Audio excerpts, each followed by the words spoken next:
Yo, yo, yo. What up, everybody? Sorry for the late start. We got a bit of an illness running around the house, man. So, normally, there are already people up and around in the household by the time I'm starting the stream up and everything. But there's family members that are pretty sick right now, and so by the time I was starting the stream, I realized that there were people that are still laid up and weren't awake yet, and I didn't want to be starting the stream and being loud and stuff like that, waking people up whenever they still needed to be getting rest. So I decided to delay the stream a little bit this morning to try and allow for some of the family to to rest up and try to recoup a little bit, as we do have a little bit of a bug rolling around here. I've even got it a little bit. You probably hear me coughing a little bit and stuff, so hopefully it doesn't get any worse for me, but might end up resulting in us not doing a full day stream today. That way I can try and take care of the family, you know. So the wife's not feeling very good. She very rarely ever gets sick, so definitely one of those things where I want to be able to try and take care of the family, and the wife's always taking care of me, you know. So it's my turn to repay that. She does a great job of taking care of me all the time. So, but we'll get the news in here, man. We'll get a little bit of a start on Alan Wake 2, and you know, it'll be a good day anyways. But just be prepared for the fact that it might not be the 8-hour stream day that we normally have, especially considering we had to start an hour late and probably end a little bit early too. Okay, so but I don't know. I hope you guys are doing well. Happy Sunday. Hope everybody's having a great weekend so far. And I don't know. Let's do this, man. Let's go ahead and dive in here to the video gaming news stuff for today, October 29th. Man, Halloween's almost here, guys. Let's do this.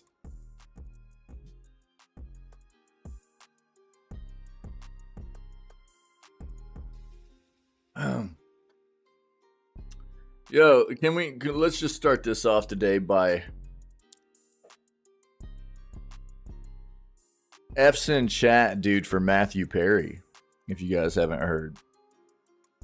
It's kind of wild to hear. I grew up as a kid, like, watching the show Friends, and it's crazy to hear that Matthew Perry has passed. If you hadn't heard, that happened apparently. So F's in chat, rest in peace. And apparently that individual, for bringing so many laughs to so many people for such a long time, had a pretty rough go at it, personal life and everything, a lot of struggles and ups and downs, and trying to figure out how to live his best life for such a long time, and apparently finally did figure it out, which is what you want for people. And but apparently passed yesterday or the day before or something like that of a heart attack. So appreciate all the laughs, bummer. It's a bummer to see people pass away that have done so much for us in the entertainment world of making us happy and bringing us laughs and everything, and watching them struggle too is always hard. All right, now that we got that out of the way, and again, obviously heart and thoughts and everything go out to close friends and family and everybody that have that are trying to deal with the loss of Matthew Perry right now and everything. It's always a difficult thing dealing with loss. So here we go. You know what, dude? I'm not even going to dive into this. The whole gaming PC versus console, which you should buy in 2023 and da-da-da-da-da. people know the way I tend to lean heavily nowadays. Being somebody that traditionally played across all platforms, I definitely lean heavily towards PC nowadays. I'm not a fan of a lot of what console does to its consumers. I've elaborated on that greatly. I do it often. I'm not going to do it this morning unless anybody prompts me for it. Outside of trolling, because I know who already knows how I feel. But, you know, a lot of it is just preference. There's a lot of preference in it. But, and I'm fine with that, you know. People have a preference of what they're comfortable with, what they've been, you know, comfortable with and interested in diving into the gaming universe and gaming industry, and I respect that. But I will continue to call out the pros and cons of all sides of the gaming industry, you know, whether it be PC versus console or, you know, specific hardware manufacturers or whatever. And for me right now, the console side does feel like they are taking more and more advantage of consumers over what PC offers. So that's what I'll say. We'll leave it at that. City Skylines 2 has 8 packs of regional buildings on the way for free. They should be giving away a lot of free content, in my opinion. We all know, like, City Skylines. Yo, Vault, what up, dog? What's going on, brother? Happy Sunday. You know, Colossal Order released this game very not ready for release, and that sucks. We all know what City Skylines 1 was, which was buy the base game and then pay thousands of dollars for all the DLC too. So that's what you can expect from City Skylines 2 is buy the base game and then have tons of DLC you'll have to buy as well. But you know, I have an article out there about Colossal Order on the YouTube page and the way that they addressed the release of this game, which was basically they were publicly admitting the fact that this game wasn't ready. Yeah, Davey. What's up, bro? Colossal Order basically admitted that City Skylines 2 was not ready for release, but they were releasing it anyways. Yeah. So doing the same thing that all these other developers have gotten into the habit of doing nowadays, which is leaning on connectivity and patching as a crutch to fix unfinished games, not using it as a nice tool and utility to address unforeseen issues, unforeseen bugs, and add content, which is what that should be. Instead, they feel comfortable with releasing unfinished games and fixing them after release. That's not the way this should go, and that's what Colossal Order did with City Skylines 2. They're probably trying to make up for it by releasing some free content. I don't know. But you can look at that that article I just linked in chat right there to see what I'm talking about.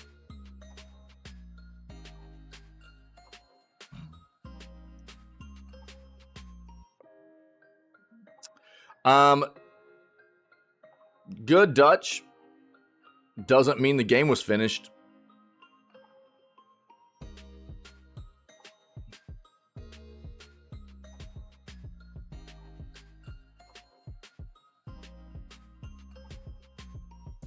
How you doing, buddy?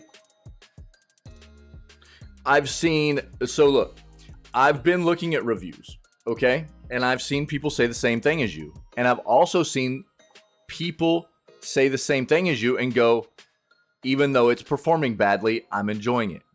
That's what hype does to people. And it's still not an excuse for a developer to release a game unfinished. You know what I mean? So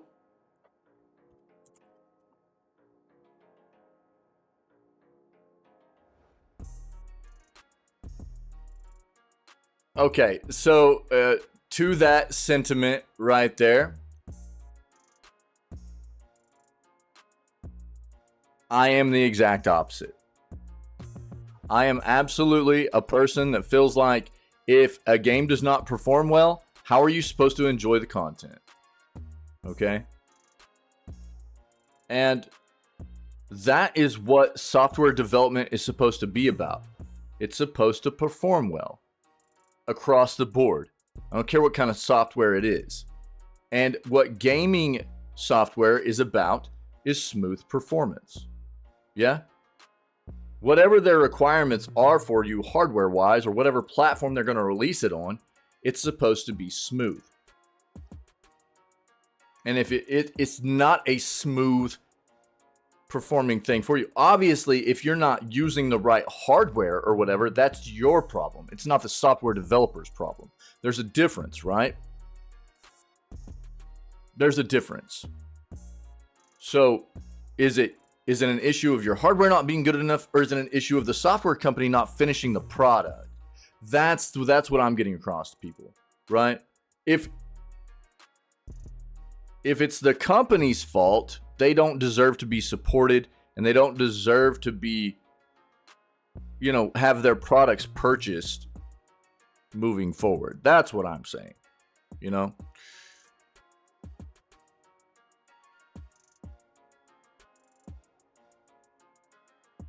So,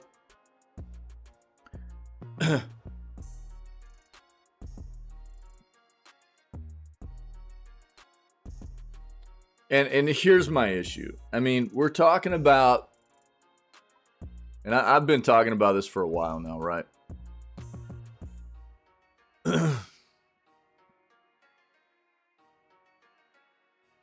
I'll give you a perfect example, like a game we're playing today. A game we're playing today in Alan Wake 2, right? Alan Wake 2 is a game that just released, and it released giving people the impression you needed to have solid, fairly modern hardware to run that game without issue.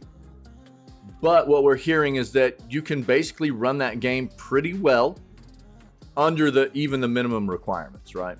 And I think that's the better way for developers to address this issue in the industry today. But what you'll also see, and what I want to point out here, is that you'll see a game, and Alan Wake 2 is a very graphically advanced game, right? The graphical fidelity of Alan Wake 2 is way up there, yeah?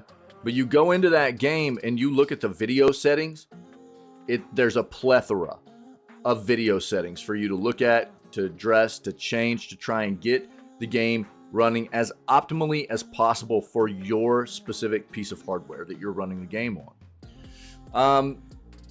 That's where I have an issue, because quite often you'll see games come out, and I'll give you an example of like Elden Ring or Hogwarts Legacy, and it was terrible. There was nothing. There were like no video options at all, hardly. And the game stuttered. The frame drops were constant. There were hardly any video options, graphical options for the games or anything like that. And then, you've got something like, City Skylines 2. And yeah, there are going to be people that go, oh, it's okay. It's okay. I'll deal with the bugs and everything. I'm still enjoying it. I'll deal with the bugs. I'll deal with the fact that it's not finished and it's not performing well. It's because they've got hype. They've been waiting on this game and they were hyped about it. It's still not fair that the game was released unfinished. The developers even said that the game was not finished, but they were releasing it anyways. That's crap. Shouldn't be that way. And I'm sorry, man, but especially on the front of how far along we are technologically in modern gaming, games only hitting like 30 frames. And this isn't one of those games where you need more than 30 frames, really. Let's be fair. I talk about this a lot. You want to talk about a game that you need more than 30 frames, you talk about a game like Elden Ring. Action melee games, action fighting games, third-person shooters, first-person shooters, stuff like that, you need more than 30 frames. At the very minimum, you should be getting 60. And for some reason, we see developers constantly pushing out games nowadays where they're not allowing people anything over 30 frames, which is weird. And I think a big part of it is the issue that all they're focusing on is graphical fidelity. And they're like, okay, we've got 4K pushed out. 4K resolution is an option at 30 frames, but we're not going to give the game player anything else other than that. Push the game out. We're done. You know, it's like, that's crazy, man. It doesn't make any sense. So you can tell the difference between a good dev. I guess what I'm trying to get out here is you can tell the difference between a good dev nowadays too. And plays best at 3 frames. Unacceptable! You can see the difference between a good dev when they release on a platform or platforms in the variety of options they give you to try and, because there are some people that don't care as much about frames, okay? And that's fine. I understand that. But what developers should be doing is giving the game player the option. Do you want a higher graphical fidelity? Do you want higher resolution at a lower frame rate? Cool. The game player should have that option. Does the game player care more about higher frames and not as much about like running 4K with ray tracing and stuff like that? Then they should have that option. That's where you tell the difference between really good developers and developers that don't really know what the crap they're doing or don't care. You know, you see it all the time. So yeah, Dutch, that's what I was getting at, right? So like something like City Skylines is not going to, you know, it's not going to be as terribly detrimental for a game like this to be running at 30 frames. But dude, the standard nowadays should be 60 frames minimum for games. It's crazy, you know? Outside of something like, you know, the Switch is so, you know, something like Nintendo and how old the Switch hardware is and stuff, they can't really run anything above 30 frames on that. But you're talking about modern hardware, modern software on PC and like PS5 and Xbox Series X and stuff. Seeing games come out at 30 frames is like, why? You know? It doesn't make sense to me. And there are absolutely certain genres of games that it doesn't matter as much. But at 30 frames, if you're dropping frames or if you're fluxing frames, it's a much bigger deal than if you're dropping some frames or fluxing some frames at 60 frames. You know, everybody knows that.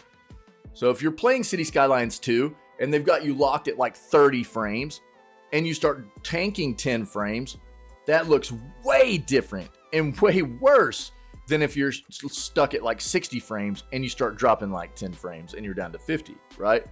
So that's something people have to consider too. So I don't know, man. And I know I've had people comment on my article on, you know, well, it probably wasn't Colossal Order's fault, you know, because they're not the publisher. And, you know, who published this? Is it Paradox? Who published this, dude? Paradox. Quite possibly. Quite possibly. But here's the deal. Colossal also told Paradox they would have it done by then. It's a contract situation.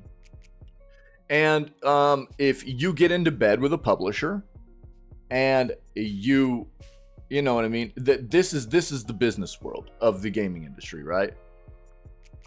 I think that you need to know that if you're getting into bed with a publisher, you want to be dealing with a publisher that understands that you quite possibly might need a delay or two to ensure that your product is fully functioning before releasing it, so that you don't look bad, right?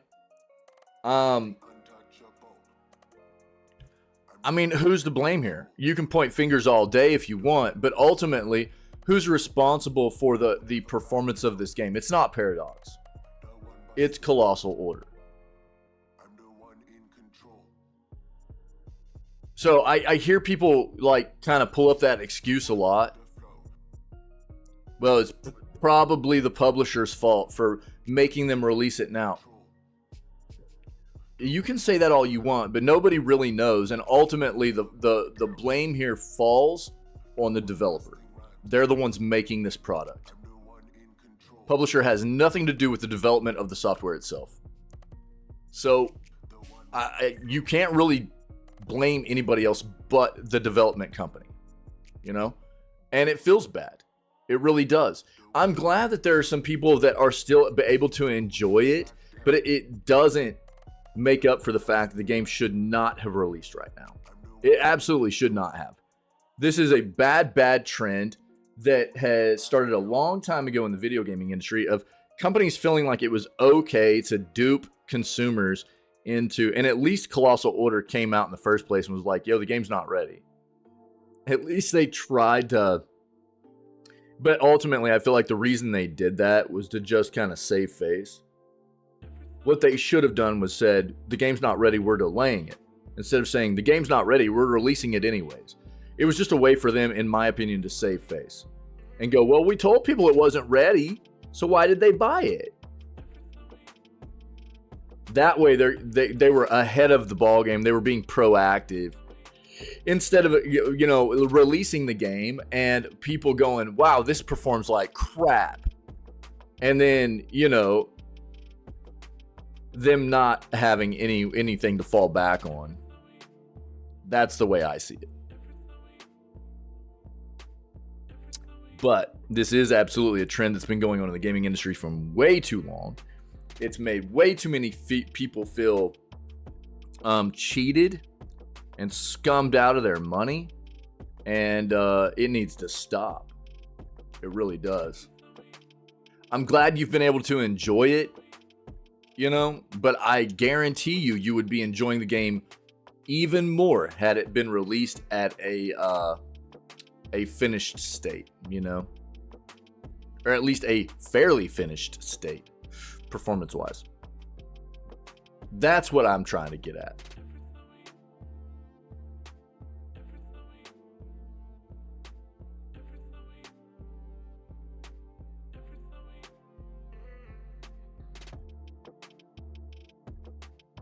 Let's get rid of some of this here. Let's do this.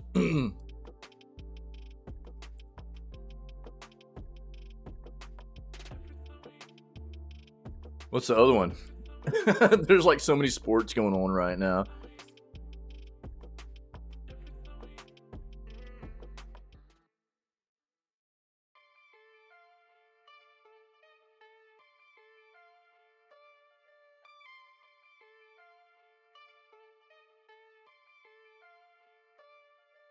Oh man, I don't really like promoting Dell stuff, to be honest with you. Like, I'm not a big fan of their stuff, but we'll see what we've got here for this monitor. Nintendo reportedly patented a dual screen gaming device. Didn't they already release that thing like a long time ago? Bro, wasn't this like a 3DS?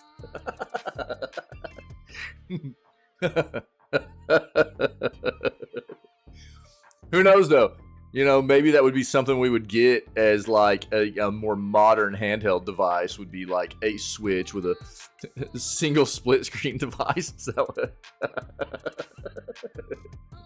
we're gonna get a foldable Switch, yo. It's gonna be like this new Samsung phones, but it's gonna be a foldable Switch, dude. That's what we're gonna have.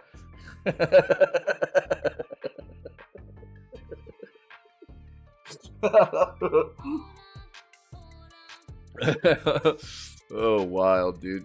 Look, I mean, here's the thing about patents. We actually read into these quite often, but the thing about patents is like, you know, they're usually pretty vague. And what they do is they give you a look at something they're thinking about incorporating into their hardware or software at some point. And a lot of the patents don't even come to fruition, really. But they hold on to them forever, just in case. And, you know, so we see this kind of stuff come up a lot, but it doesn't mean they're actually incorporating it into anything. It's just like a could be, maybe kind of thing. Bezel going through the middle. Yeah, dude. Yeah. Oh, man. Oh, Jesus. So I'm not really going to dive into that. Look, we're going to find out very soon what the next Nintendo hardware is going to be, right? I think that probably in, so what is it? April 1st of 2024, we'll be hitting the next fiscal year for the gaming industry, right? So right now we're like halfway through the fiscal year, and we know that Nintendo is going to be releasing a new console next year. Thank God, because the Switch is just brutally old, dude. The hardware in it is so constraining. And I'm excited to see what Nintendo's going to bring next. And dude, Nintendo's usually really inventive with their hardware. You know, they really push the ball forward for a lot of what's happened in the gaming industry and stuff. And it's exciting to see what they're going to come up with next. I mean, the Switch absolutely was. You know, it's been a great console. It's just old, man. The hardware is very old. They needed something new a few years ago, in my opinion. But it'll be exciting, and I really think that that's probably around where we'll start seeing. Nintendo's very good at keeping information out of the public eye. They really are, until they're ready to let us know. But we're going to start ramping up with more news about what the next Nintendo hardware will be, probably around the turn of the fiscal year. Because they're probably not going to release that hardware for purchase for retail until probably what I've been hearing a lot of, and what I expect too, would be like, you know, end of summer of 2024, into fall time of 2024. So you probably like July, August, September, something like that is what I'm kind of expecting.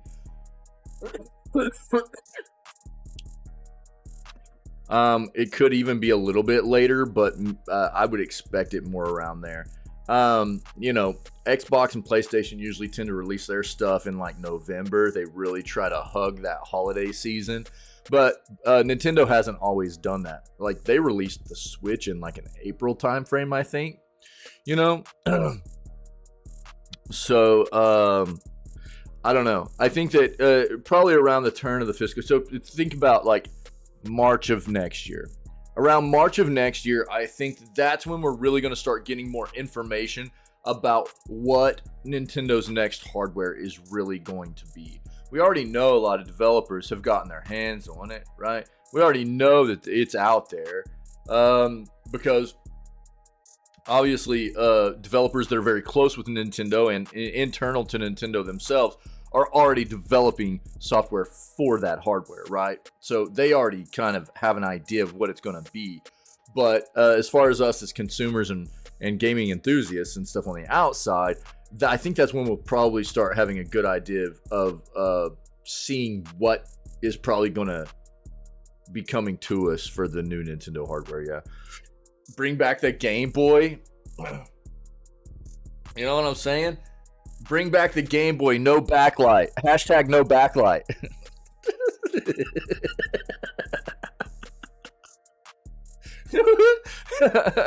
You know what I'm saying? Hashtag night sight, dude.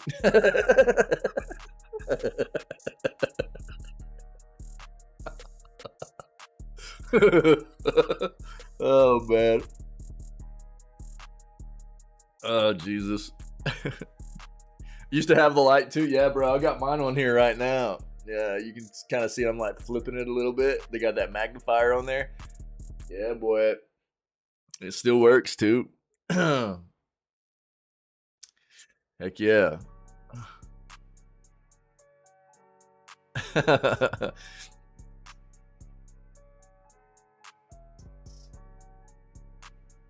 Game Boy Advance, yeah. I never had a Game Boy Advance. So from Nintendo, I don't want a dual console. I want a handheld. So you want it separate, huh? You want a dedicated handheld and a dedicated home console. Really? Really, Volt? Like it used to be? You want them to go back to what... See, yeah, really? Interesting. I think it was really smart play by them actually doing the Switch. It's literally been industry changing, industry defining for the way a lot of these hardware manufacturers develop their stuff now. It's incredible.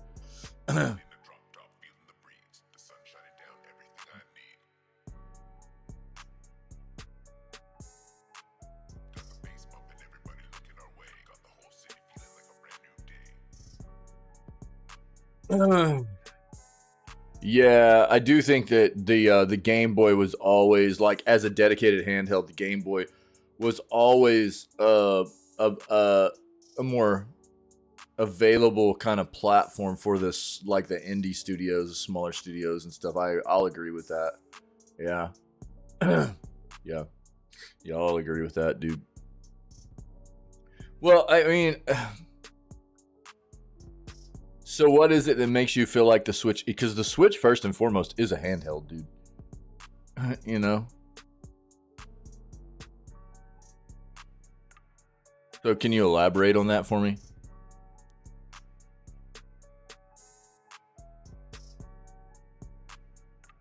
I mean, it plays a great dual role, right? It does. It plays a great dual role. As a traditional, it's not a traditional console by any means. It is nowhere near being what a traditional console is, but it plays a great dual role. It's very interesting. It's a handheld if you got Andre the Giant hands. Bro, really?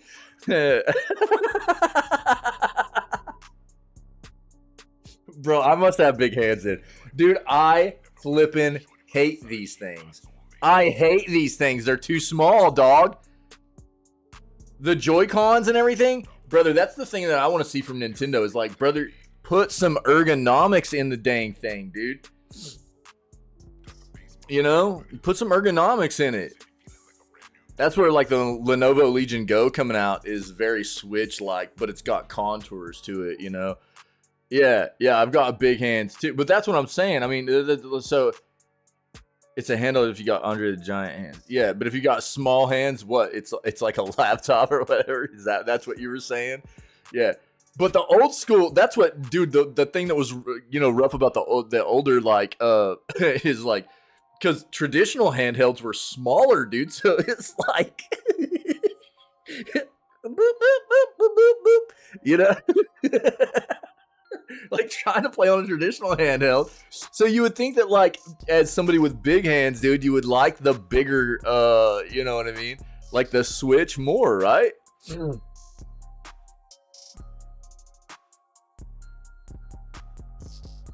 Heavy and becomes a workout. Oh, for real? Dude, I actually think the Switch is pretty light. You know, we need like harnesses to hold it up for us. You know, like exoskeletons to hold our arms up, and then like harnesses to hold the Switch up. That way we don't have to use muscles, bro.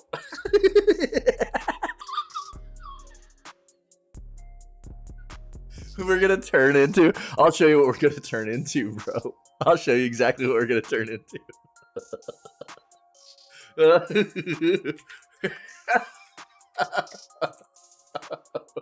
Oh, dude.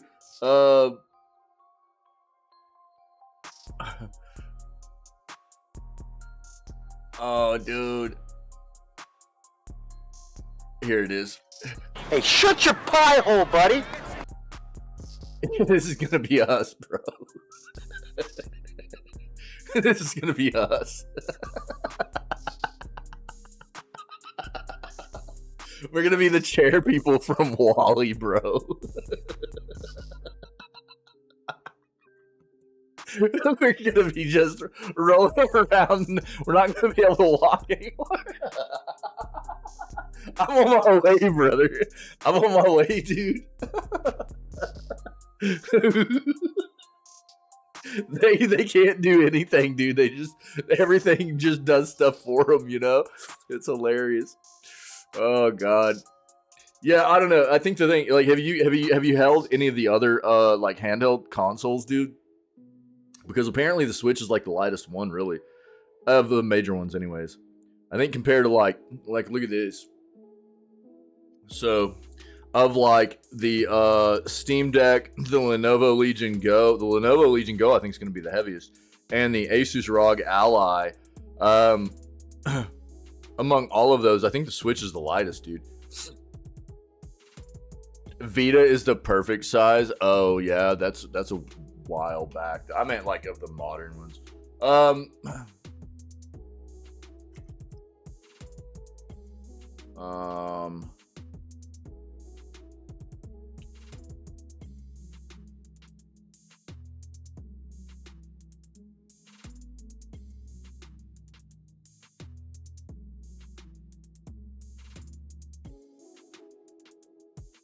Check this out.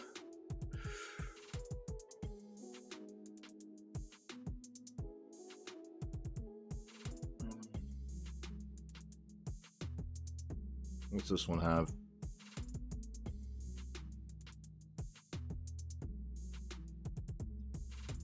Oh man, they got a bunch of them, and holy crap, dude. Good night. Well, we can pick them out here. Lenovo Legion Go. They have weight on here? Like, how much does it weigh? Wait, yeah. Lenovo Legion Go, 640 grams. Without controllers. 854 grams with controllers. That's what we want to know. 854 grams with controllers. That's going to be one of the heavier ones, I think. Let's look at the Switch. The Steam Deck is 669 grams. They even have the Switch on here? Probably not. But we can pull that up and look.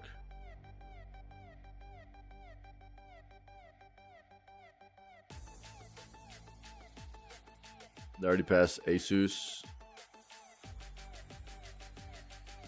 There it is. The ROG Ally is 608. So the ROG Ally and the Steam Deck are pretty close. Steam Deck's a little bit above it. But I knew the Lenovo Legion Go was going to be more because it's got a way bigger battery in it.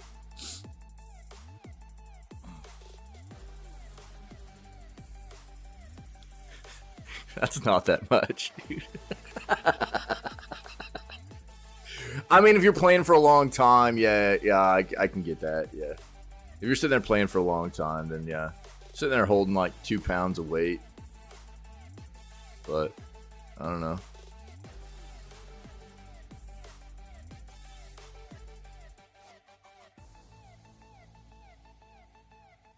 What's the Switch's weight? Yeah. That's what I was getting at, too.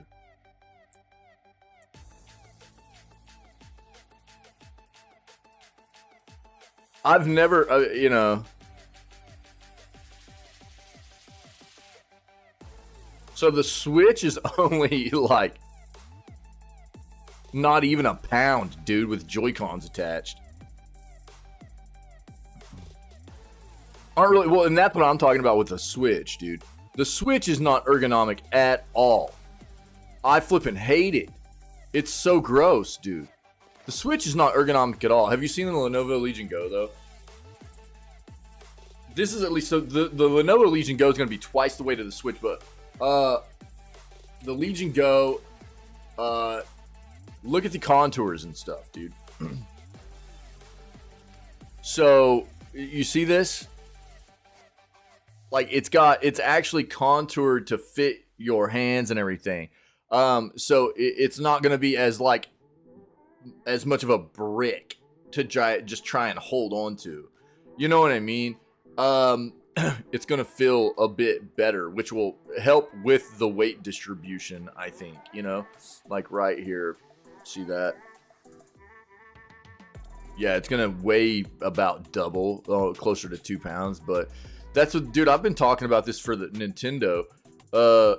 Playing a riot shield. Wait, what? What? What was it? What? And I think, yeah, I think we do have his description. Can we take that? Let's take his description.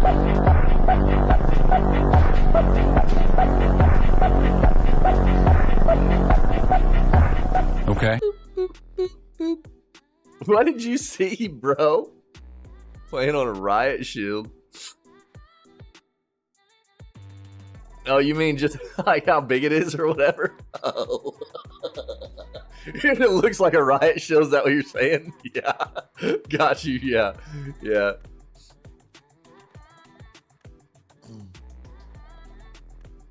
I mean, here's my thing. I think that, you know, for me, and I this is the way I feel about like the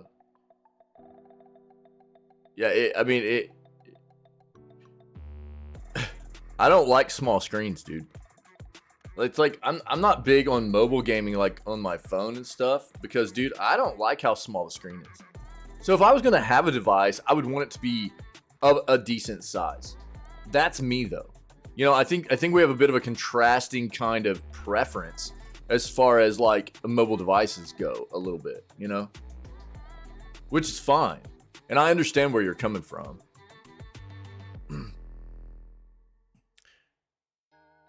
And you're definitely not the only person that I've heard go, man, I wish Nintendo would go back to just doing, you know, traditional and handheld console, because they were good at doing that for so long, you know.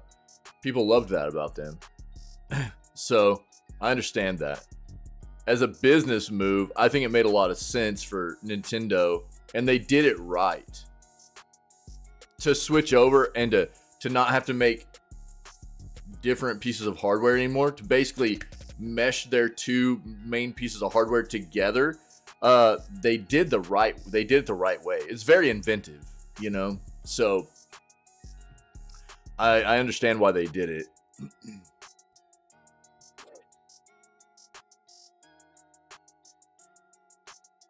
Yeah. But I mean, this is what you need, dog. You need this.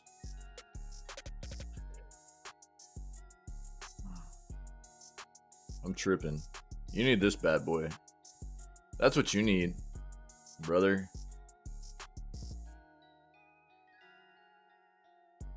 Hey, hi, hello there, Gabs. What's up, friendo? What's going on? You need this, dude.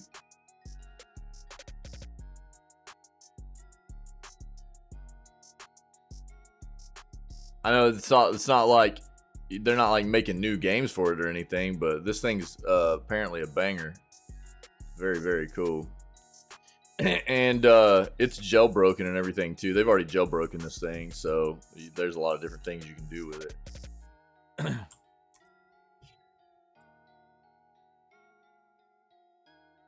I think that would be a great thing for you, Volt. PSP and games again. I've heard a lot of people say that they loved the old PlayStation handhelds and stuff. Yeah, Vita, PSP, stuff like that. My weekend's been good, Gabs. Unfortunately, right now, like I started the stream up late today because we've got a bit of a bug running around the house. Like I think it's just a common cold kind of virus thing. But my wife's sick. I've got a little bit of it. I don't have it nearly as bad as she does. My wife doesn't normally get sick, hardly ever.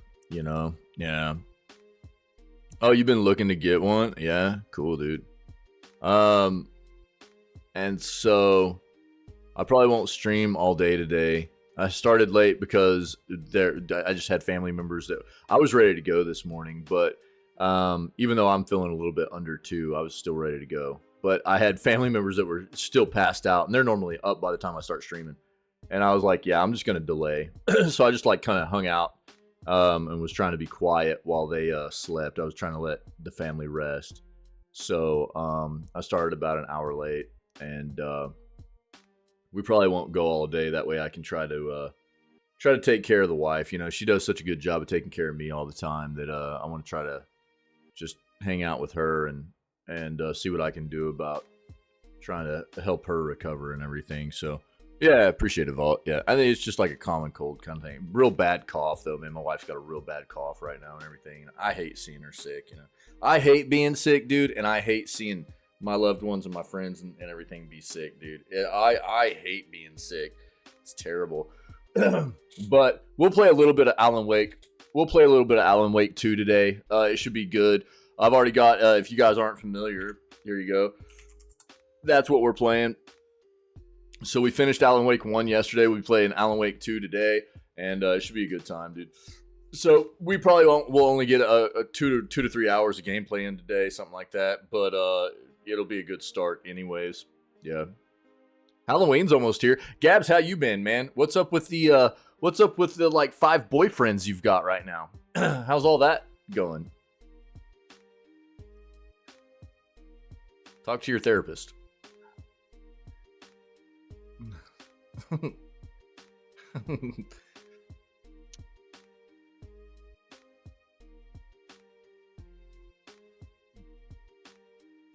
Oh yeah, Gab's just slaughtering dudes right now. Yeah.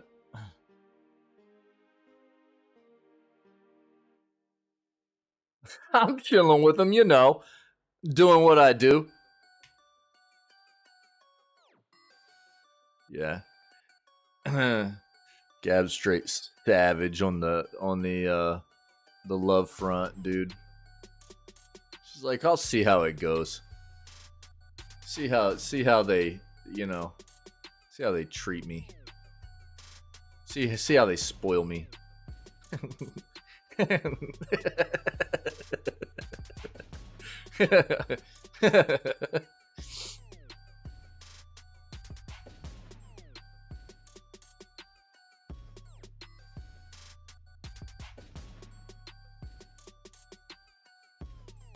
No, that's a good way to approach that, actually. Yeah, no, absolutely.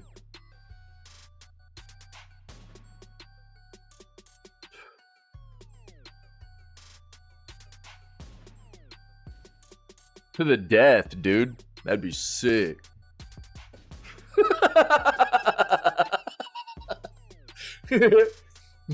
Yeah, no, Gabs. That's a very smart way to approach those situations, you know. Yeah, I mean, you gotta make sure that, you know, this is something that I try to express to even my own kids, even though, you know, they're not really, you know, in the mode of pursuing romantic interest right now and stuff. But I've expressed this to my own kids and everything. It's like, you know, whenever that happens for you, it's make sure that you're being involved with people that are going to treat you the right way, treat you the way you deserve to be treated. You know what I mean? Make sure you're getting involved with good people that are going to be there for you and treat you the way you deserve to be treated, treat you the way you treat them and stuff like that, you know. And I think that's the smart thing to do. You don't just rush into anything. You know, take your time. Get a chance to know people first, understand people first before you just go headlong into that kind of thing. Yeah. Yeah. Need to do a dance off? Oh, that'd be sick. Dance off to the death. Yeah. A death dance off. Yeah. Awesome. Yo, Evolve, did you watch Five Nights at Freddy's? Did you watch it yet? New Xbox Series X games are free for some users. Interesting. Nah, not yet. Word.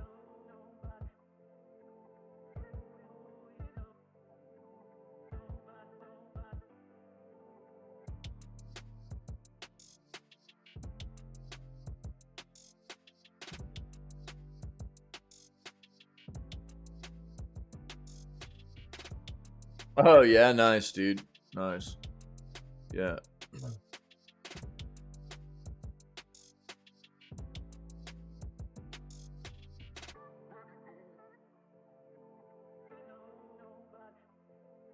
We talked about this yesterday. Oh, yeah, by the way, if anybody wants to get involved in a Reddit discussion here, our buddy Tinwin hit me up with a bit of a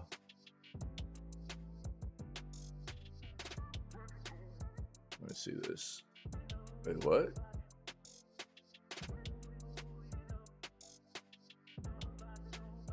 Yeah. Yeah.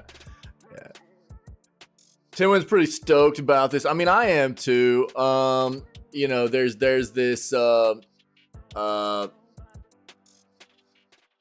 there's a Reddit discussion here about that he started about, you know, if Josh Sawyer actually was able to start with third Pillars game, what would people want to see about it? If you want to take a look, you know, it's actually pretty cool. You know, it's a thought process here. It's theory crafting and stuff. We got a lot of Pillars fans in the channel and you know, the community and everything, and myself included. I love the Pillars games, and I'm trying not to get my hopes up too much. I think that it's great that Josh Sawyer is, you know, showing interest in that creative side of wanting to do another Pillars game. I'm trying not to get too excited about the potential of that actually happening. I don't want to be disappointed in that, you know. Oh, bro, they're very long games, though. I can understand why that wouldn't happen. like I said, I mean, I've got playthroughs up on YouTube of us doing 300 plus hours of both of those games. They're very long. They don't have to take that long, but you know the way I play games, so. But, you know, if you want to take a look at what Tinwin did here with this Reddit post, and, you know, if we ever get that 120 million PoE 3 game, what would you want to see? And it obviously starts off with some of his own things that he had talked about here in the channel the other day. You know, Tinwin's obviously, you know, a big part of our community and has been, you know, a huge part of what we do for a very long time, and is always bringing up solid, you know, topics for us to discuss, and content and games for us to look at and things like that, and we play games together sometimes and stuff like that. So if you guys want to take a look at some of this, PoE is Obsidian. That is correct. Yes, it is. Yep. And the thing that you might not know is that the first two PoE games were basically like backed games, publicly backed games, right? So like PoE 1 was like Kickstarter. It was only like $4 million budget, something like that they got to, I think. So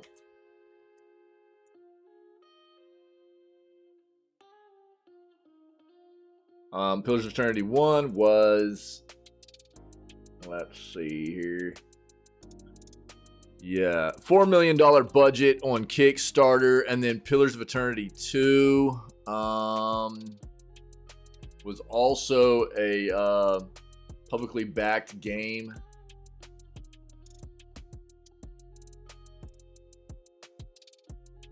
That, and I mean, these games, for being that kind of where's the Wikipedia? It was also crowdfunded, you know, on Fig though. On Fig, reached its funding goal in a day. Oh, okay. Yeah. Okay, Gabs. Yeah. Cool. Yeah. It's good to see you, friendo. Their funding, what was their funding goal though? I don't remember. Funding goal of 1.1 million. Funding goal was achieved in under 23 hours and surpassed 4.4 million. So basically both these games were developed off of a like $4 million budget. Roughly. Probably $4 to $5 million budget, both of these games. And they're bangers, dude. You know, for you know, Obsidian does good stuff, dude. And obviously the director, Josh Sawyer, a lot of credit there for both of these games, and they're very deep and amazing games. And he recently, we covered it in the news not too long ago. It was like, you know, he came out and was publicly basically stating that he's very, very interested in doing a third entry for the series if he had about $120 million to throw into it. You know, well, and so they've already basically, there was a lot of talk years ago about them never doing another one. If you don't remember that, there was a lot of talk years ago about them not doing, well, and that's what I was getting ready to cover, Vault. So I've talked about this before. This is my sentiment about the entire situation. Avowed is based in Eora, which is the world of Pillars, right? And my thought process here is, if Avowed does well, it's quite possible we see Pillars 3. If Avowed does not do well, it's quite possible we don't see Pillars 3. At least not right now. But you have to understand that what Baldur's Gate 3 just did of showing how good and lucrative CRPGs can still be in the industry has to at least be prompting Obsidian, especially with Josh Sawyer, telling them, I'm really, really interested in doing Pillars 3. You know, which was good for them. You have to understand that, like, if they're not at least considering that, like, yo, Josh is really wanting to do this, we need to consider potentially letting him dive into doing a CRPG with a big budget, a bigger budget, you know, and see if we can play off of some of the success that something like Larian has had with Baldur's Gate 3, and see what can be done here, because Pillars has been very, very good for them, you know, and there's a huge community around those games. So yes, I don't think they're going to be doing anything until Avowed is out and finished, and I think that the potential for a Pillars 3 is definitely going to hinge on the success of Avowed. And I'll tell you right now, I'm not excited about Avowed. I was, until I heard more about what they're doing with that game, and now I'm just kind of turned off by it. Because if you haven't heard, it's just like you can only play as a couple of different classes. It's more like you're locked into a very streamlined kind of story and stuff for the game. It's not a Pillars-esque kind of experience, if you understand what I'm talking about. Avowed seems much more like you're having your hand held through the experience, and you're being fairly constrained as to what you're going to be able to do and pick and things like that in the game. It's just set in the Pillars world, and I'm not real happy about that. So look, Obsidian does great stuff, right? Obsidian does great stuff. They're very good at making a lot of different kinds of games, and so there's a good chance Avowed will be a fun game. But for me, of what I want to see coming out of the world of Eora and the world that created, you know, that was built around Pillars of Eternity, I don't think I'm going to get what I want out of Avowed. So I'm not planning on playing it day one. I'll probably wait and see what people say, because I don't think I'm going to get that Pillars experience that I want out of something like Avowed. But we'll see, you know. We'll see what happens. But, you know, if you guys want to hop in there and take a look at what Tinwin's been up to with this Reddit post, see what other people are saying, and because there's a huge community around the Pillars games. They're very, very, very good.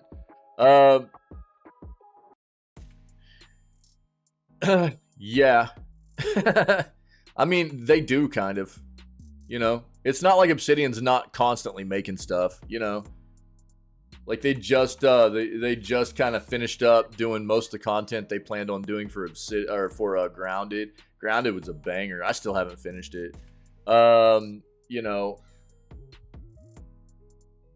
what's the other one? What's Obsidian been working on besides Avowed? There's something else.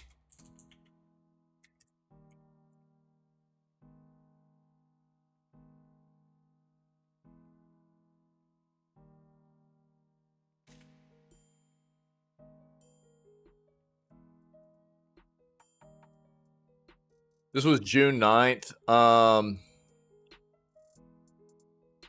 Avowed, obviously, like we just said. Outer Worlds 2, I'd forgotten about that, dude. Outer Worlds 2 coming our way also. That's the one I couldn't think of. Yep. Outer Worlds 2, dude. So, they've got a lot on their hands right now, you know. But they're very good at doing what they do. And we'll see. We'll see what happens. So,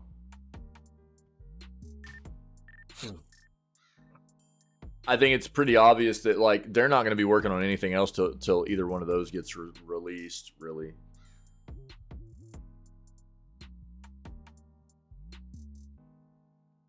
What is this?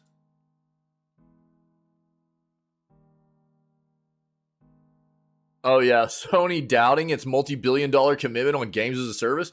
You think? Yeah. After, I mean, you know, Vault actually hooked us up with some info about Sarah Bond getting fired. You know, I think a lot of stuff's happening internally for PlayStation now with the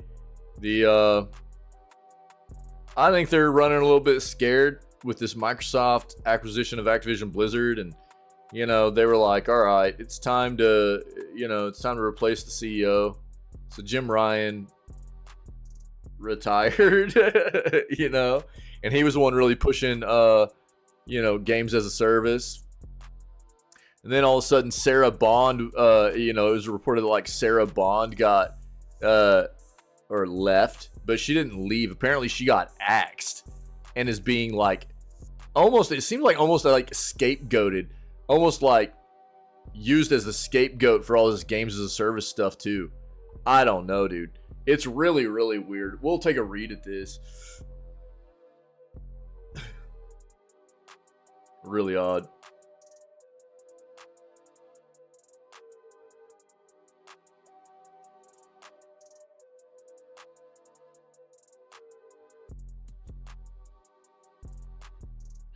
Bobby Kotick? Oh no, dude. No way. Don't put that evil on us, Ricky Bobby. God dang, dude.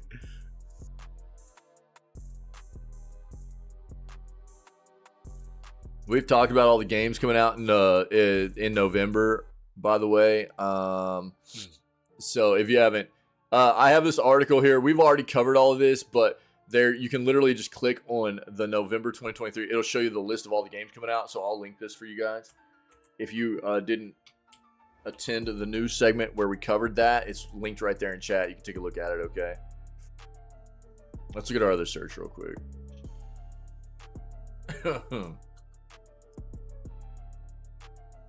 We talked about this yesterday. Kind of talked about the Five Nights at Freddy's stuff yesterday too.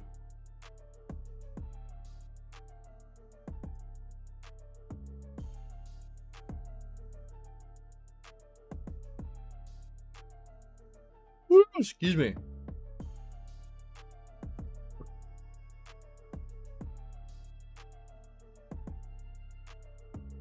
Big Gran Turismo 7 update is coming apparently.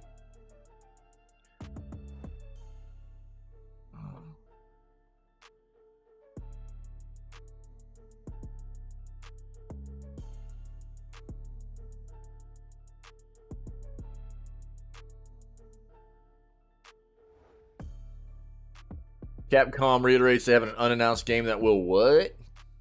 Cost $150. I'm kind of pissed at Capcom right now, but I'll tell you why. We'll cover that too and see what they're talking about.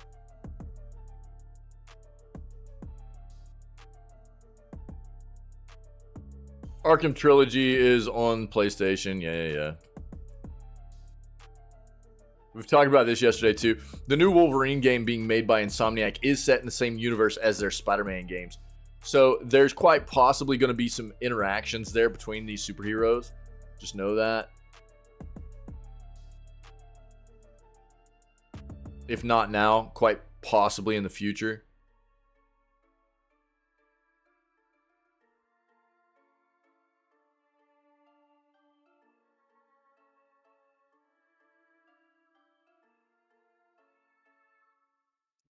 Game Pass users say critics are wrong about its big new game. What?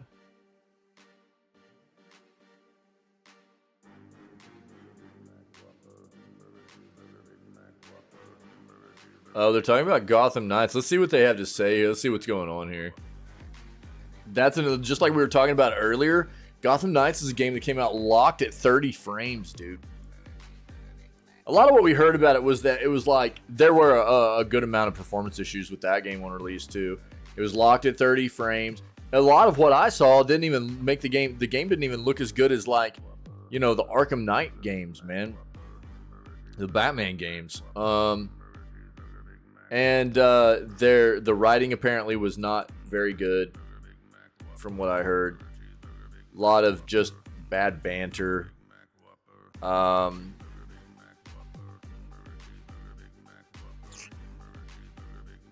Just kind of a pretty lackluster release from WB, you know. But I think there was a good amount of performance issues. The locked at 30 frames thing is really, really brutal on a game like that, a genre like that, where you're talking about action melee kind of stuff. You're locked at 30 frames from the software. You know, locked at 30 frames. And then if the software is not performing well too, then you end up getting stuttering or frame drop. And if you're dropping frames from a 30 lock, it starts getting really, really bad. It starts feeling terrible. And I don't know. We'll take a look at what they're saying here, though.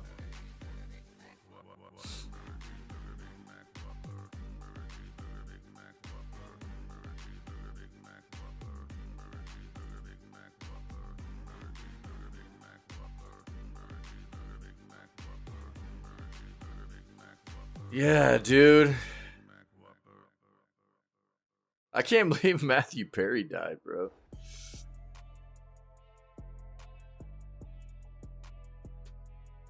Wait, for what? What did I miss?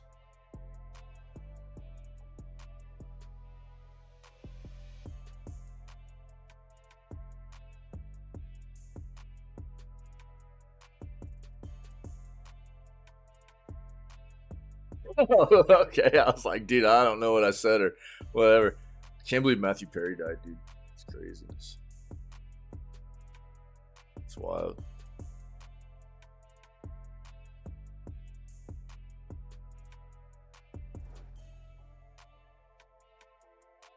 Wait, what? Mortal Kombat 1 players call for boycott of Halloween fatality? Pretty egregious. What?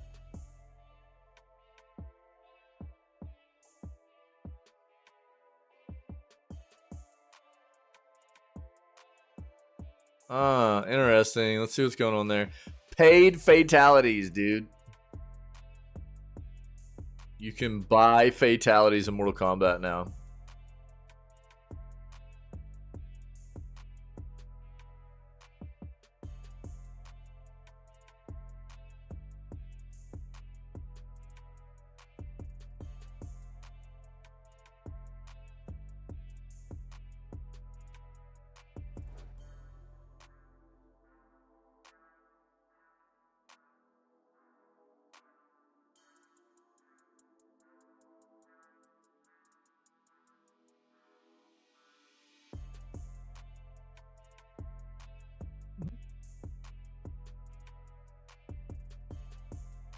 EA FC 24 needs a gameplay overhaul. Games are full of pullback merchants, and I'm sick of it. Bro, I've talked about this crap forever. EA makes the same game year after year after year after year after year.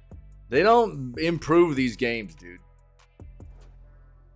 They take the same game, they slap the new year on it, they change out some players, they make more money. People keep buying it, though. Let's dive into these articles. Let's turn off this music.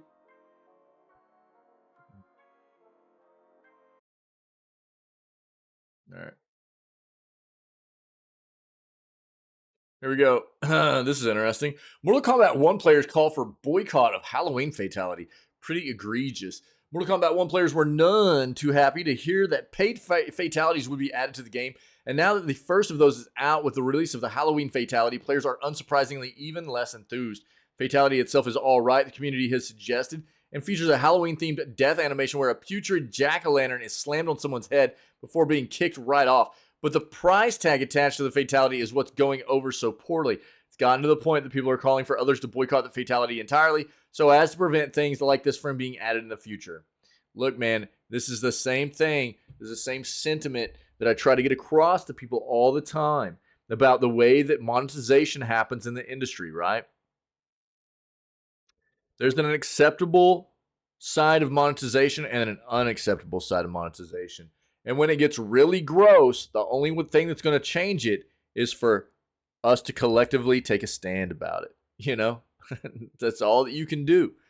If you haven't seen the fatality yet, you can catch a video of it below to see what it looks like in action. For some background, it's a universal fatality, which means that it can be used with any character in the game if you've got 1,200 dragon crystals to spare, given that you can buy crystals in the in-game shop and get a pack of 1,250 for $9.99. That essentially makes this a $10 fatality. So, this AAA game just came out. Yeah. And now they're scheming $10 out of everybody for a fatality.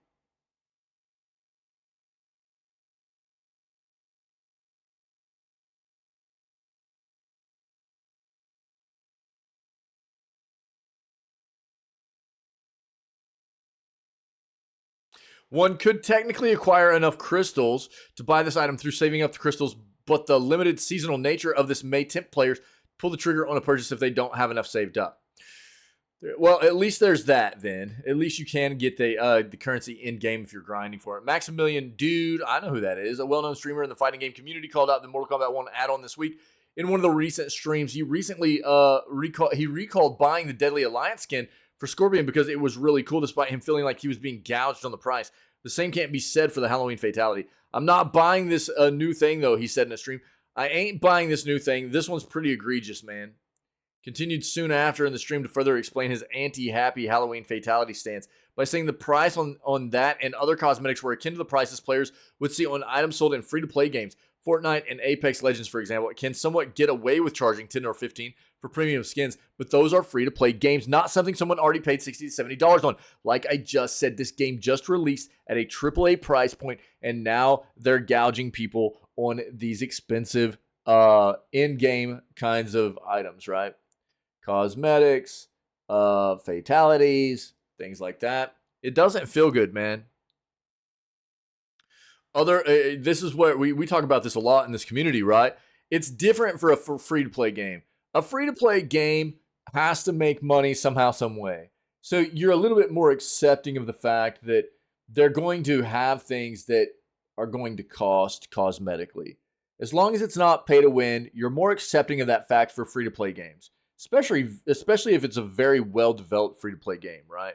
But when a game costs AAA price tag, and then they're doing the same thing as a free-to-play game and trying to just wring money out of people, through cosmetics and stuff, it's like, God dang, that feels bad, dude. You know? Other Mortal Kombat 1 players in the community have shared responses, similar responses, protesting the skin and urging others not to buy it. Some of the more heated posts with the Mortal Kombat subreddit are even getting removed because they're focusing so directly on NetherRealm and its decision to add this to the game. Certainly feels like something that NetherRealm or Mortal Kombat co-creator Ed Boon will respond to in some way or another in the future, given that this is only the first week the Fatality has been out, though that remains to be seen.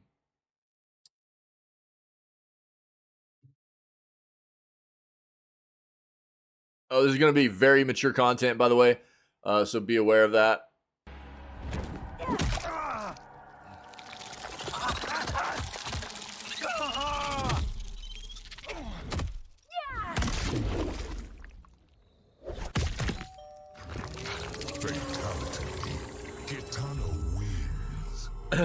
$10 for that.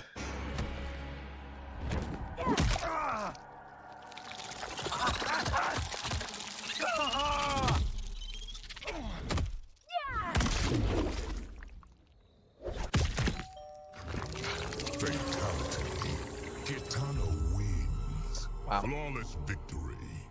Okay. Moving on. Xbox Game Pass users say critics are wrong about its big new game.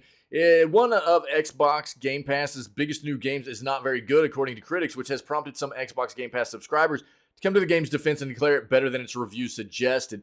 Mystery game in question is Gotham Knights, which was released last year, but only recently came to Xbox Game Pass. And as some Xbox fans will know, the Series X version of the game on Metacritic boasts a score of only 64. This is pretty lackluster, especially for a major AAA video game with a Batman IP attached to it. As noted, some Xbox Game Pass subscribers don't agree with this assessment of the DC game. Anyone else having a good time in Gotham Knights reads a post over on the Xbox Game Pass Reddit page. I'm only like 4 hours in so far, but it's pretty fun. A little after I started, I thought it felt and looked really good, so I went back to look at the Metacritic score, and it was like a 63 or something. Not taking into account, the story because I just started it. I think the score probably deserves to be a bit higher. I've played the Arkham games, so I know how that combat feels. This combat isn't that, but it's different, but still fun. And after enjoying Starfield at 30 frames, and playing this, I'm starting to realize why some studios choose sparkling visuals over high frames. Gotham Knights is definitely worth a try if you're curious about it. Of course, not everyone in the comments of the post agrees, but many of them do. While no one is suggesting it's the best game ever, many seem to think it's better than reviews suggest and worth trying if you're interested. Great game, really enjoying it. Not a game I would spend 60 on myself, but definitely worth a try on Game Pass. I've actually said this for a long time about this game. It's another one of those titles where just based off of everything that came out about it on release, it was like you probably shouldn't be paying full retail for this game. You should probably be trying to play it on a subscription service. I really liked it. There's another quote. Yeah, I really liked it. The perfect game for Game Pass. I think it was way too criticized at launch as the second comment. People were mostly upset it wasn't Arkham 4. I bought it back in August for about $30. Had a great time with it. No regrets here, except maybe if I had waited, I would have had a co-op buddy, reads the third comment. That's one of the big things. It was supposed to have co-op. Co-op was pretty broken. There was a lot of broken stuff in the game on release. So here's the thing people always have to take into consideration here too, right? When you look at Metacritic, watch.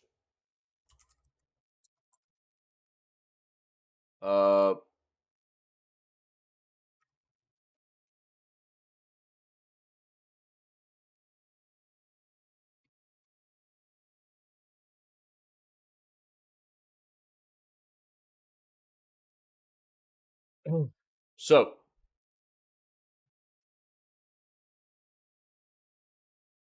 funny enough, you want to look at,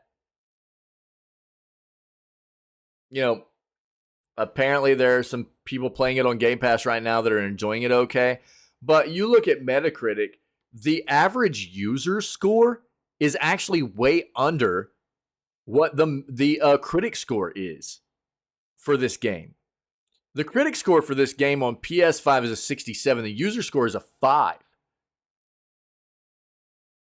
The other thing you have to take into consideration is when critics review these games, it's when the games come out, right? So at this point, this game released a year ago. And at this point, it has improved. They've patched this game some. So it's probably going to be a little bit of a better experience currently. The content probably hasn't changed much, but for performance-wise and everything, it's probably quite a bit better of an experience now than it was a year ago. So people playing the game now are probably having a bit of a better experience performance-wise, especially than critics did when they played the game out the gate, right? People always have to understand that that is something to take into consideration when going back and looking at like critic reviews and everything. But you can't deny the fact that, like, look at the average review score here. This is a 5 out of 10. The critic review was a 6.7 out of 10. Let's go look at Xbox.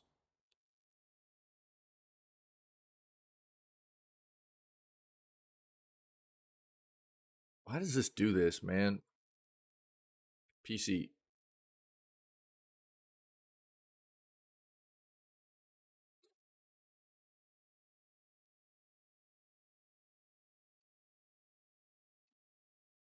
User reviews for PC are a 5.0 as well. Critic reviews 67. I mean, look, man, there's enough of a baseline, a data point here for there are so many reviews that, yeah, I don't think you can really deny the fact this game is not fantastic. That doesn't mean that some people might not play it and have a decent time with it. We talk about that a lot. But there's enough of a data point here for a baseline consensus. This is probably about roughly a 6 out of 10 game. That's forgettable. Is it something maybe good enough if you're a superhero fan, to get enough enjoyment if you don't have anything else to play that you might be able to like this for a little bit of time? Yeah, that's about it, I think. I think that's about it. It's $14 right now on Steam. It's got to be on sale. Oh yeah, it's way on sale. Yeah, I mean, all-time reviews on Steam is a 69 kappa percent. So it's right there as well. It's nothing special, man. It's probably okay. I think that because there's a huge Warner Brothers sale right now. I didn't even know that. There's a huge Warner Brothers sale on Steam right now, man.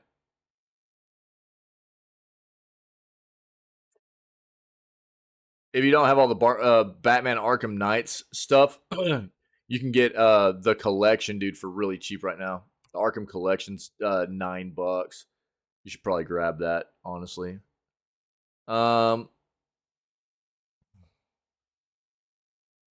Fear collection, awesome too. Mortal Kombat stuff, Lego stuff, sick. All kinds of Lego stuff. Those games are great. Scribble Knots, very cool, man. Lots of WB stuff on sale. Cool. Get your games. But yeah, I mean, I don't know. I do think that if you want to play this game, I mean, obviously you can own it for as much as a Game Pass subscription right now if you bought it on like Steam or something. But this is what I was telling people all along: was like, if you're going to play a game like this that is reviewed fairly poorly, your best bet is to play it on a subscription service. Kazunori Yamuchi says a big Gran Turismo 7 update is coming next week. I probably butchered that name. I'm sorry. 7 new cars will be added as part of the update.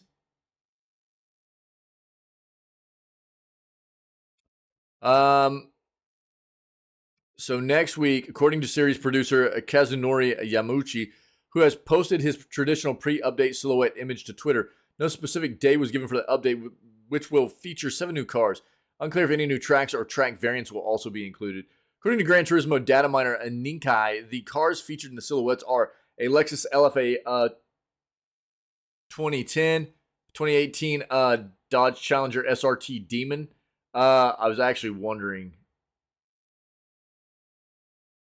I think that's what that is right there. Nismo 400R96, Mercedes-Benz 190E 2.5, 16 Evolution 2, a 1991, Dodge Challenger RT 426 Street Hemi, it's a 68, Porsche 911 992 GT3 RS, it's a 22, and Tesla Motors Model 3 Performance 23 that you can watch burn into flames as you drive it. Earlier this year, the Nissan GT-R 10 Nismo GT3 2018 featured prominently in the Gran Turismo film was added to the game. The movie, which was released in August, is based on the true story of Jean Mardenborough, who won the GT Academy esports tournament in 2011, is now a professional racer competing in the Japanese Super GT series. It's directed by Neil Blomkamp, from a script written by Jason Hall and Zach Balin. It stars Orlando Bloom, David Harbour, Diamond Hansu, I think, Jerry Horner, and Archie Madakwe. I probably butchered that too. But some news cars come to GT7. There you go. Capcom reiterates they will have an unannounced game. They have an unannounced game that will sell millions by March of 2024. Capcom has once again stated they have a video game in the works that they expect to be immensely popular that will be released in March of 2024. News was shared during their investors' question and answer session following the company's financial results. The Monster Hunter series would be a safe bet for the unnamed video game, as it has been a while since the Sunbreak expansion for Monster Hunter Rise was released. The previous game, Monster Hunter World, was the biggest selling game by the company in its long-running history. How do you plan to achieve the sales goals for new titles for this fiscal year? And the answer was, in the second half of this fiscal year, we plan to release Apollo Justice, Ace Attorney Trilogy in January, in addition to a currently unannounced major title. Moreover, we plan to boost the sales figures of new titles in the first half of this fiscal year to achieve the target. Question: how do you think of the sales goal of 45 million copies of console titles? Taking into account the first half of this fiscal year, wouldn't it be difficult to achieve it? Answer: we are planning a major title in the second half of this fiscal year. Additionally, we originally planned to achieve the goal mainly by focusing on sell events in the second half of this fiscal year to boost the sales figures of our catalog titles. Okay, we'll see what it is. They've already got me sold on Dragon's Dogma 2 for whenever that hits, but I don't know. We've seen some gross stuff come out of Capcom recently. Exoprimal was pretty disgusting. And then their CEO is talking about raising prices of their games again on us as the consumer, which is really, really concerning for me. Sony doubting its multi-billion-dollar commitment on games as a service. Yeah, like we talked about before. We've seen Jim Ryan, who was apparently the catalyst behind this Sony pivot to games as a service, is no longer, after 30 years, part of the company. And now we've also seen, oh man, why am I blanking her name right now? Oh God. Hit me, chat, hit me. We just read an article about her, where they'll talk about her, I'm sure. Oh God, dude. Sarah Bond, thank you. Yeah, Sarah Bond. She was, we'd seen earlier in the week where she had left Sony, but thanks to Vault here, apparently, we were made privy to some information in another article a few days later that apparently made it known that she didn't just leave, she got fired, and it sounds like Sarah Bond is being blamed also for this games as a service thing, man. And I don't know what's going on, but let's take a look at this and see what's being said here. So, Sony doubting its multi-billion-dollar commitment on games as a service. Sony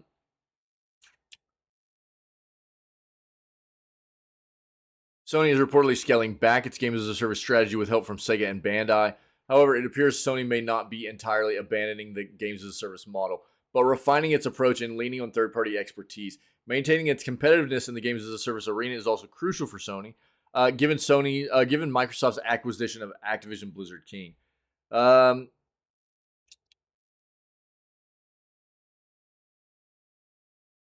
According to Reset Era user Head on the Block, Sony forced several first-party to work on an online game, but Sony is reversing course, and it's said that it's using third-party to catch up on some IPs. The anonymous user names Sega and Bandai as two companies that are helping Sony out, with the former in particular working on an IP that will wipe the floor. However, they're careful to note it's going to be at least 4 years until some of these changes are seen. You know what? I'm going to call this right now.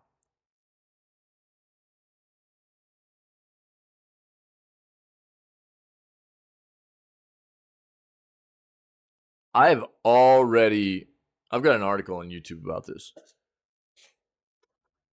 I think Bandai is going to remake Bloodborne for the next PlayStation console. Vault. I think there's been so much hype because look, yes, is it a From Software title, developed title? Yes, it is, but Bandai is the publisher.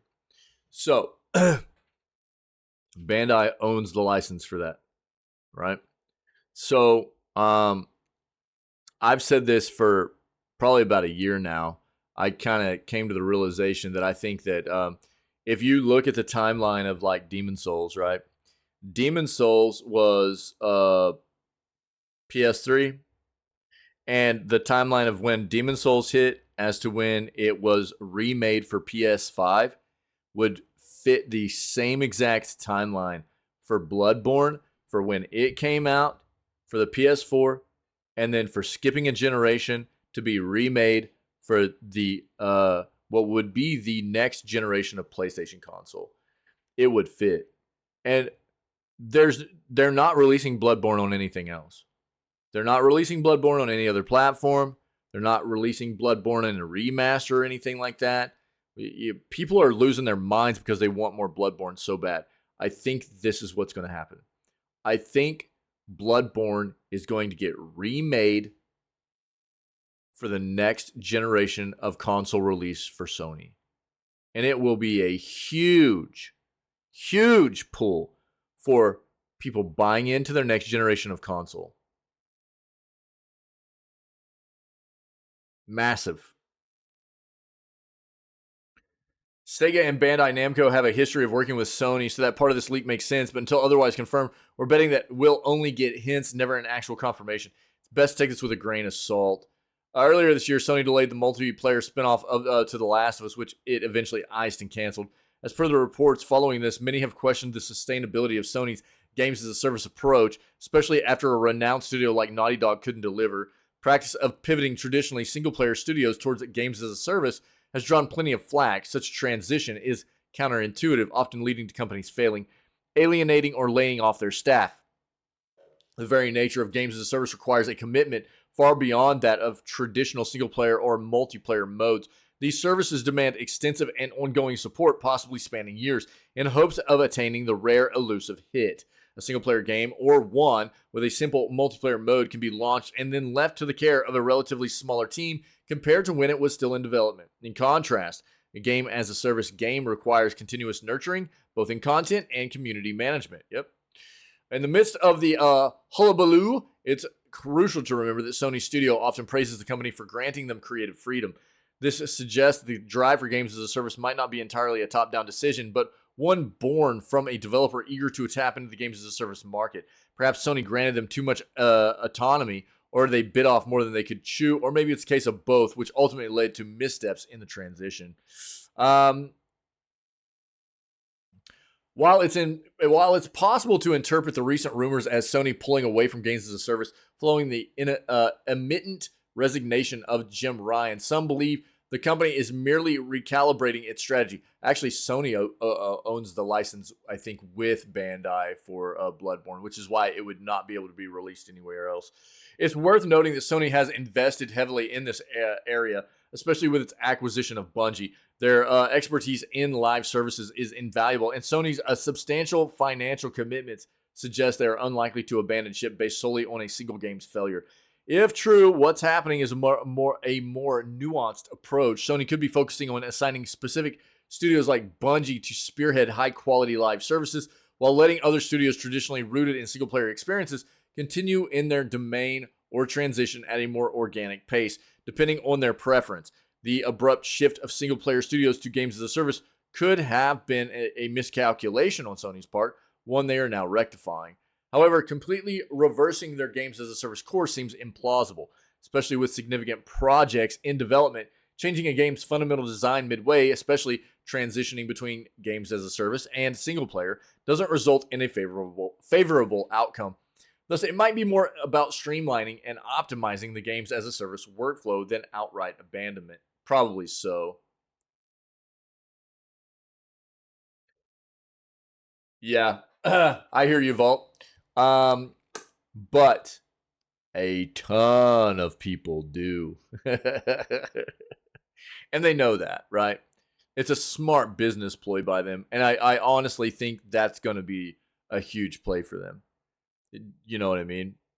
So, yeah, there are definitely some people that don't play, but there are a ton of people that do. And look, many people consider Bloodborne to be the best ever From Software game, right?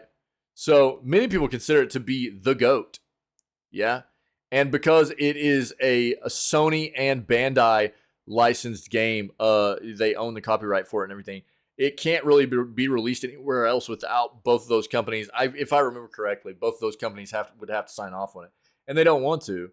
It's just a very smart business thing for them, in my opinion, to do the same thing they did with Demon's Souls. It would be a huge pull, dude. It really would. It wouldn't be enough to make me buy a PlayStation, but it would make a lot of people buy a next-gen PlayStation.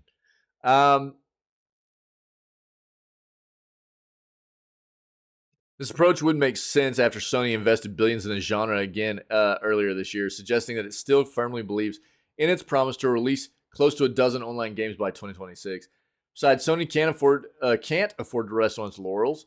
Microsoft's acquisition of Activision Blizzard King positions them as a dominant force in the live service arena with juggernauts like Call of Duty, World of Warcraft, and Candy Crush. The financial success of games like Warzone Mobile highlights the sheer profitability of games as a service. In this context, it's hard to envision Sony completely sidelining their ambitions for games as a service. While rumors suggest Sony is reassessing their strategy, a complete reversal seems unlikely. It's more plausible that the company is refining its approach, leveraging the strengths of its acquired studios and ensuring the transition to live service games doesn't compromise the essence of beloved franchises or the studios behind them. As for where Bandai, Namco, and Sega fall into this, we'll have to wait and see. But we're pretty sure some are already thinking this is a sign that Bloodborne 2 is finally coming to PlayStation 5. In the meantime, Sony probably can't afford to celebrate its only, if only temporarily. Marvel's Spider-Man 2 is the fastest selling PlayStation exclusive in history, and the PS5 is on track to post a record year with the help of the PS5 Slim. Could be Bloodborne 2, could be a remake. But I think Bloodborne is going to be a big part of... I don't think it's going to be PS5. I think whatever comes Bloodborne, whether it be a remake or Bloodborne 2, I think it'll be a remake. Because it's been long enough. It's going to hit the same time they release their next gen console. That is my assumption anyways. But I could be wrong. But I don't think I'm far off on the thought process about Bloodborne here. I really don't. New Xbox Series X games are free for some users. So some Xbox Series X and S users can download a pair of games for the consoles for free.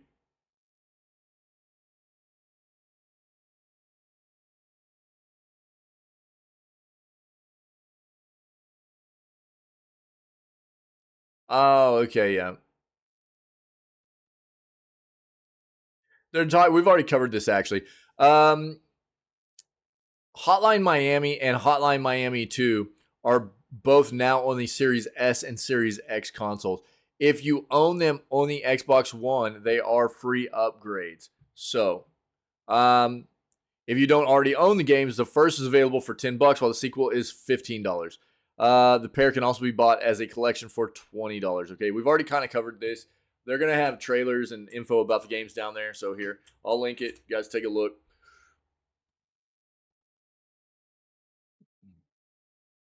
We'll cover that City Skylines thing last. But let's take a look at this. See if this monitor deal is worth diving into for people. I'm not a big lover of Dell products. But we'll see what this is. Dell Sweet 34-inch 144Hz curved gaming monitor is available on a killer deal. This deal is for a Dell 34-inch curved monitor, the S3422DWG, which is on sale for $350 right now on Amazon. That's $150 off. The price it was selling for through most of September before jumping back up to $500. It's now marked down again. Reasonably big display with a 1440p resolution, respectable 144Hz refresh rate. It boasts AMD FreeSync Premium certification, keeps action smooth, tear-free when paired with a Radeon GPU. 400 nits brightness, pretty good. 3001 contrast ratio. Oh, really? They've got an announcement now? You know, I just covered a little bit of the day before the other day, and I was like, yeah, they're still planning on releasing on the 10th of November? Like, and we haven't heard anything. Interesting, dude. Do you have like a link for that or anything? I can look it up. If you're looking for a bit more speed, Samsung's 34-inch Odyssey G5 is another discounted option on sale for $420.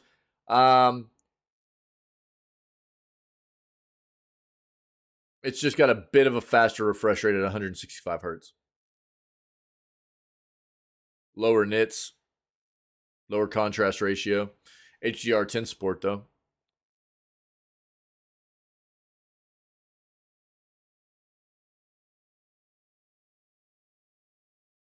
One of the better bang for the buck options of the 34-inch curved space is the Scepter C34B QUT168, which is discounted to $270 US. That's only a $30 savings, though. You can take a look at all these if you want. Understand this. We are not... Oh, it was YouTube? Oh, okay. Interesting. Yeah, I'll pull it up real quick. We are roughly a month away from a lot of sales, especially on the front of tech, hardware, software, gaming stuff, you name it. There's going to be a lot of sales coming up at the end of next month. I'll do my best. We're starting to see some things pop up. There are going to be a lot of retailers that are going to try to take advantage of trying to get in on getting people to buy into some stuff before the big deals hit us. But I'll be, I'm always on the lookout for all of us in the community on trying to find some good deals on things that people might be on the lookout for. And so if I find anything, I'll be continuing to bring them up in the news and put them on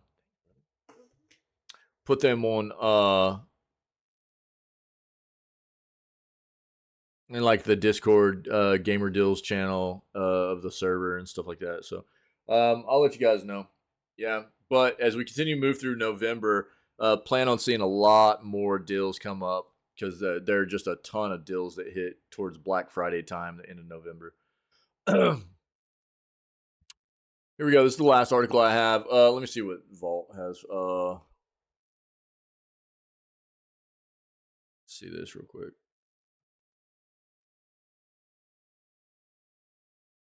Oh, this is not their official channel though. This is somebody else's content, so I won't watch this.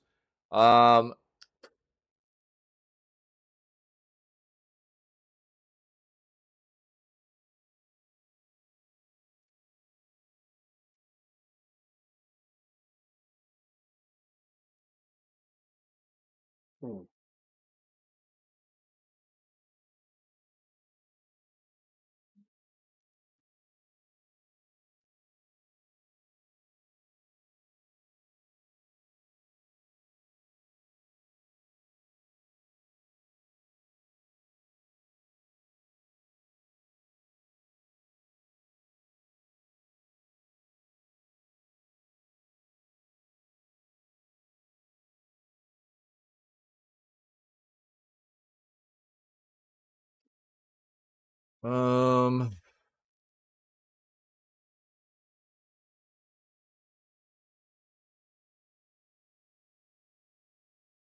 we'll see, dude.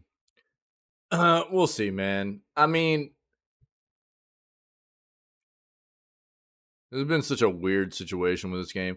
I talked about it the other day because we did bring up this list of like games that are supposed to release this month or this coming month in November. And we covered that. And I saw the day before in there and I was like, oh, they're really still planning on releasing this game.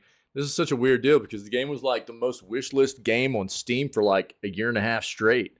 And then all of a sudden, man, it started just breaking down.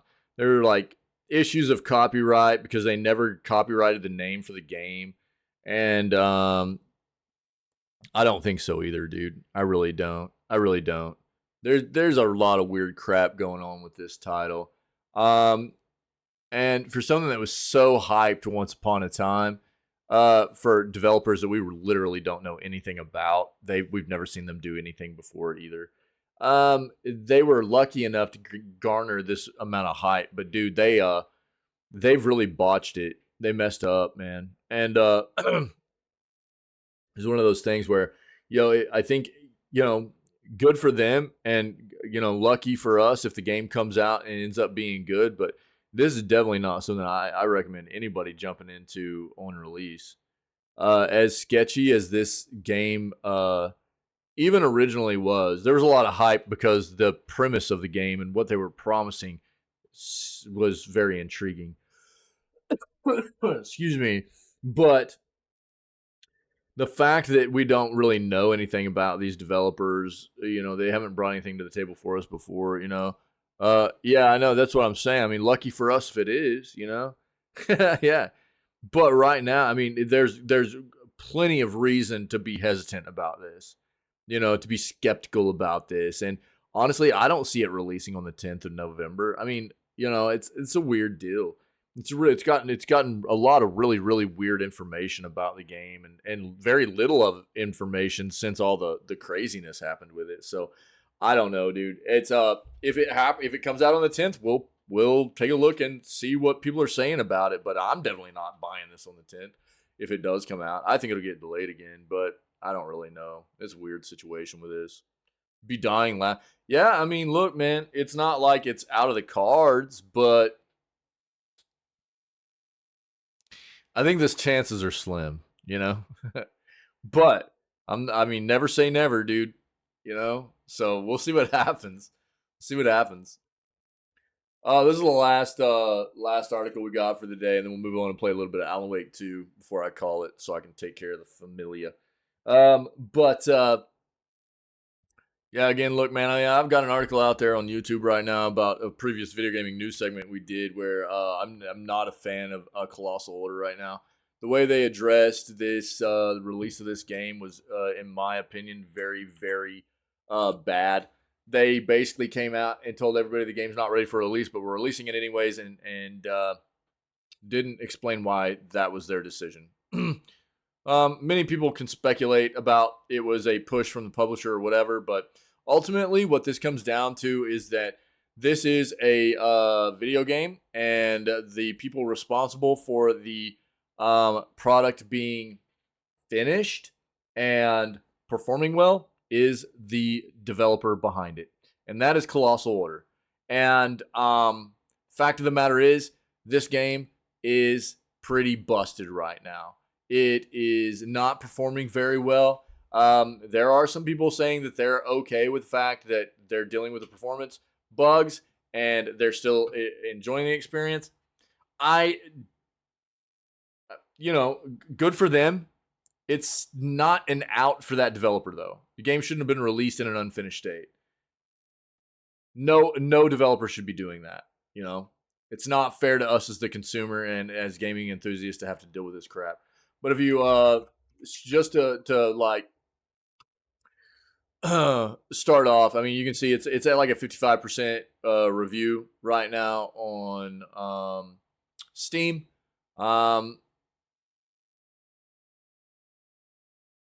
The negative reviews you see about performance are accurate, even if your hardware is more than adequate.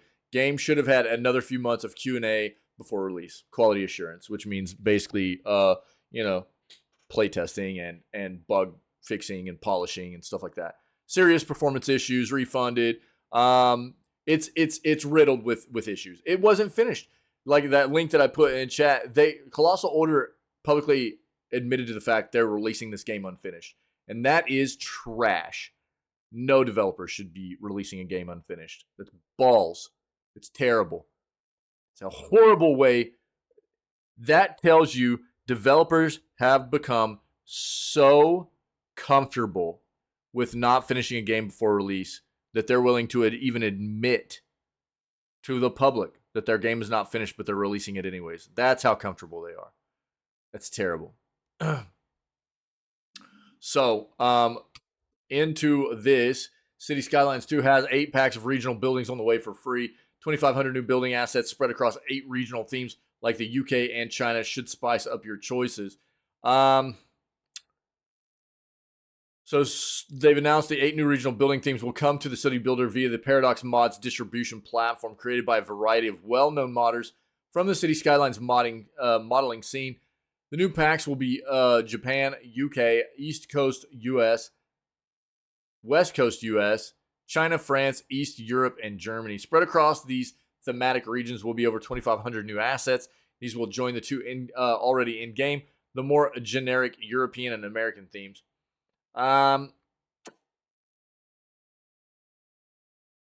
Definitely exciting news for people interested in adding some flavor to their cities. Themes are broadly compatible with each other. You can currently use the 2 themes in-game, district by district. Create sections of your city that are themed in one way or another.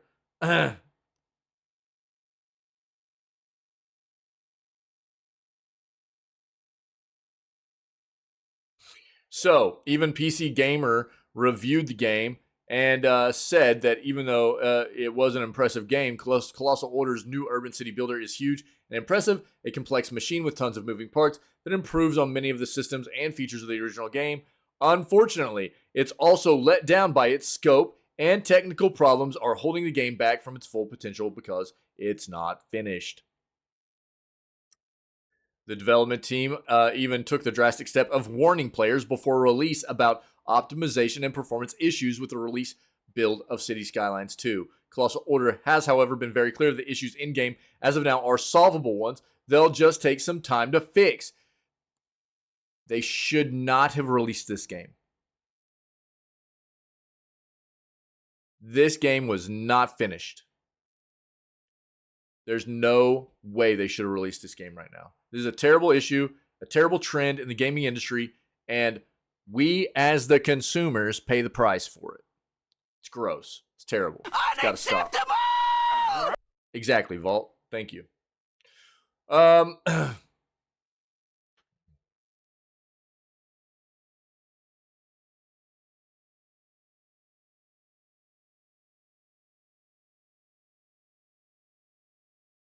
Cloth Order can get wrecked right now. I don't care.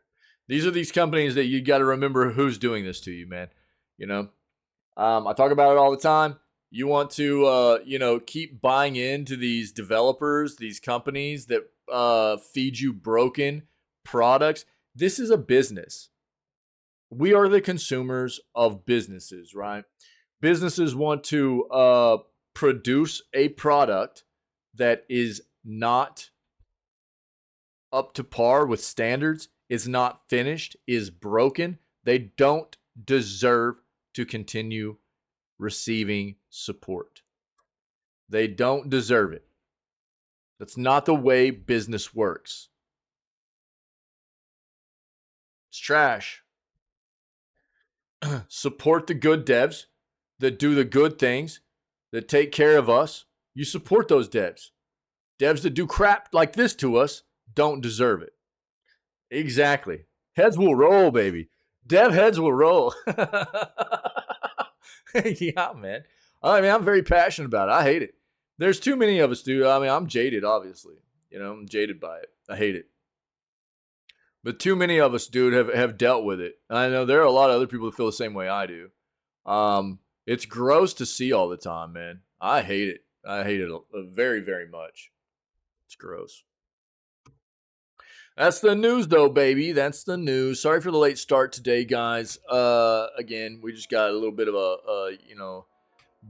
a bug, sickness, like a cold floating around the house, man. So I've got a little bit of it. Wife's pretty beat up right now with it, and so I probably won't stream real long today. We'll get a couple to a few hours of some Alan Wake 2 in, and then I'm gonna take the rest of the day to take care of the family and everything. So yeah, thanks, Fault. Yeah, I mean, we'll play some games for a little bit here after the news, but it just won't be a full day like we normally do,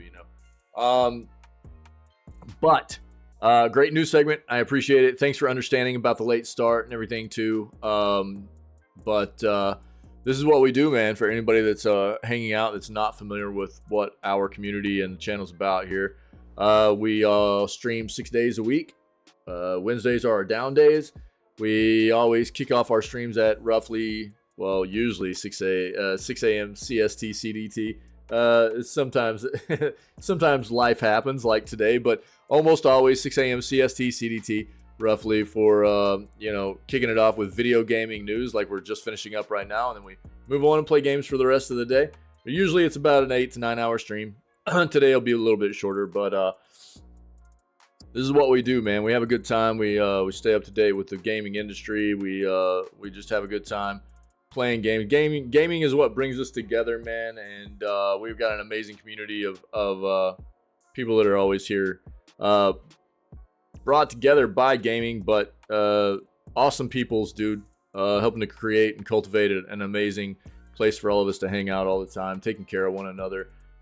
Just trying to be void of toxicity, man. Understanding individuals, lifting each other up, and just trying to create a cool community of people that enjoy having a good time and spreading good vibes and stuff like that. So if you're enjoying this content, or you know, any of the other content we have out there on the Twitch channel, because all the previous video gaming news segments and playthroughs of games that we've played, funny clips and highlights, all that stuff's out there on the Twitch channel and the YouTube channel. So whether it's seeing this, or you want to go watch some of that other content that's out there, if you're enjoying it, you know, come hang out with us. You know, if you fit the vibe, we'd love to have you come be a part of what we do. So other than that, man, stay healthy, stay safe, be kind to one another. We will do it again tomorrow, as always. I don't know, I'll run us an outro here, but stream's not going down or anything. Just kind of segue us out of this news segment, and we'll be right back here to start playing some Alan Wake 2. So happy flipping Sunday, and we'll be back tomorrow with more video gaming news for October 30th. All right.